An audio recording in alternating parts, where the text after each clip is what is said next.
Hello friends, I am C Vardhamandaga. बहुत सारे student थे जो मुझसे पूछ रहे थे सर कि एक बार ना आप टेक्स्ट का भी एबीसी एनालिसिस बता दो। आपने टॉप 46 क्वेश्चन निकाल दिए डीटी के, मजा आ गया। बट सर एक बार इनकम टैक्स का एबीसी एनालिसिस प्रोवाइड कर दो ताकि हमें ये क्लैरिटी रहे कि हमें किस तरीके से अब प्रिपेयर करना है, क्योंकि टाइम हमारे पास बहुत कम है। ऑलमोस्ट लास्ट 30 डेज के अप्रोक्स बचे, अप्रोक्स। ठीक है। बट अब हमारे पास टाइम बहुत कम है, तो हमें सोचना पड़ेगा सर कि क्या पढ़ना है, कैसे पढ़ना है, किस तरीके से हमें सेकंड बार पढ़ना है और किन चैप्टर्स पे मेन फोकस करना है। क्योंकि जब हम सेकंड टाइम पढ़ते हैं ना सर, तो हमें बहुत सोच समझ के अच्छे से प्लान करके पढ़ना होता है। तो ध्यान दो, मेरा जो एबीसी एनालिसिस है मैंने कुछ अलग तरीके से सेट किए। तीन कैटेगरी है एबीसी, बट मैंने थोड़ा सा अलग कैटेगरी, मतलब अलग तरीके से सेट किया। अब कैसे किया, ध्यान से सुनना समझना। मैंने क्या किया है, ध्यान दो। ए कैटेगरी में एक तो पीजीपी है, इसको तो छोड़ ही दो। मैं आपको एक मस्त वाली टेक्निक और तरीका बताता हूं, अगर आप ध्यान से सुनोगे तो मजा आएगा, बहुत मजा आएगा। ध्यान से सुनो सर। अगर मैं इसकी बात करूं, पीजीपी की, तो हर किसी को पता है पीजीपी टोटल इनकम का पार्ट होता है। कंपटीशन ऑफ टोटल इनकम होता है, उसमें पीजीपी होता है और वहां पर वो कवर कर देते हैं। डिडक्शन, पीजीपी सब वहां कवर कर देते हैं। तो मतलब एक स्टूडेंट को अगर मैं समझूं तो ये वाला चैप्टर ऐसा होता है जिसको पढ़ना ही होता है। बट बहुत सारे स्टूडेंट है जो इसी से परेशान है। बहुत सारे स्टूडेंट है, बहुत सारे।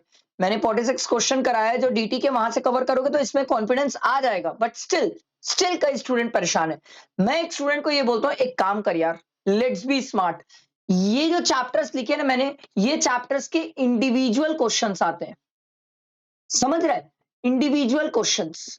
तो अगर भाई तेरे से टोटल इनकम ना भी बनता हो ना, तो तू इन इंडिविजुअल चैप्टर्स पे इंडिविजुअल क्वेश्चंस जो आएंगे इन पे मेहनत कर ले। कम से कम क्या होगा, इंडिविजुअल लेवल पे क्वेश्चंस तुमसे बन जाएंगे। ये पहली क्लैरिटी हुई। ऐसा नहीं है पीजीपी छोड़ के जाने बोल रहा हूं, छोड़ के जाने नहीं बोल रहा हूं। मैं ये बोल रहा हूं इससे इंडिविजुअल क्वेश्चंस आएंगे। तो आप इन चैप्टर्स पे मेन फोकस करो। समझो यार, यहां पर इंडिविजुअल क्वेश्चन है। चलो देखो, मैं आपको एक अच्छी मैथ समझाता हूं, सिंपल बात समझाता हूं। पीजीपी 15 मार्क्स का, ठीक है, प्लस एमसीक्यू 15 मार्क्स का, हो गए 30। ये क्रिस्टल क्लियर है सबको? बाकी ये कितने बचे सर, 20 मार्क्स के, जो हमारे को 20 मार्क्स गेन करना है। ठीक। तो सर आप एक बात समझो, हमारे पास बाकी तीन क्वेश्चन में से भी दो क्वेश्चन करना होता है। आ रही मेरी बात समझ? तो अब ये जो चैप्टर्स है, अगर आप ये चैप्टर्स अच्छे से करते हो सर, तो फायदा होगा, ये बचे तीन में से आप दो क्वेश्चन आराम से कर लोगे। मतलब 20 मार्क्स तो यही गेन कर लोगे आप। This is smartness. 15 मार्क्स का एमसीक्यू जो होता है वो जनरली मिक्स्ड लेवल पे होता है। मैं आपको नहीं बोल सकता कि सर वो पर्टिकुलर चैप्टर को लेके होगा, बट वो मिक्स्ड होता है सर एमसीक्यूज। वो अलग अलग चैप्टर को कंबाइन करके बनाते हैं।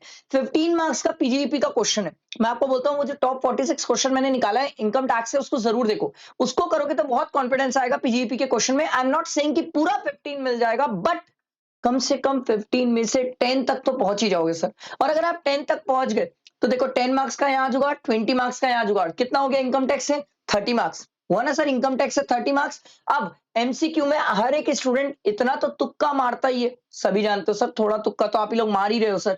तो तुक्का मार रहे हो, या थोड़ा सा सही हो जाए या चीजें हमारे फेवर में चल जाए, तो मान लो अगर मैं गिरी से गिरी हालत में गिन लूं 5 मार्क्स, तो इनकम टैक्स में आपका कितना बन गया सर, 35 मार्क्स बन जाएंगे सर।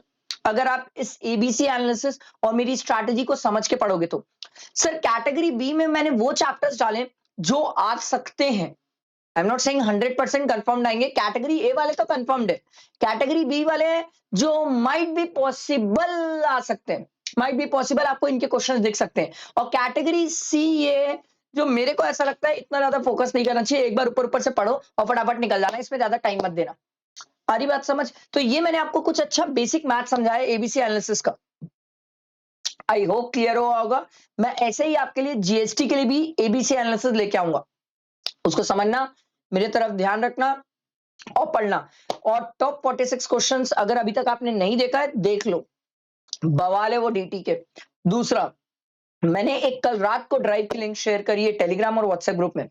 पता है, उस ड्राइव में एक बार जाके देखो, इतनी सिस्टमैटिक तरीके से इनकम टैक्स जीएसटी की चीजें मिलेगी आपको। MCQ, case scenarios, fast track के लेक्चर्स, ठीक है, टॉप 46 क्वेश्चंस, सबका पीडीएफ, सब लेक्चर, एक एक चीज, एक ड्राइव सेव कर लो, सब कुछ आपके पास है।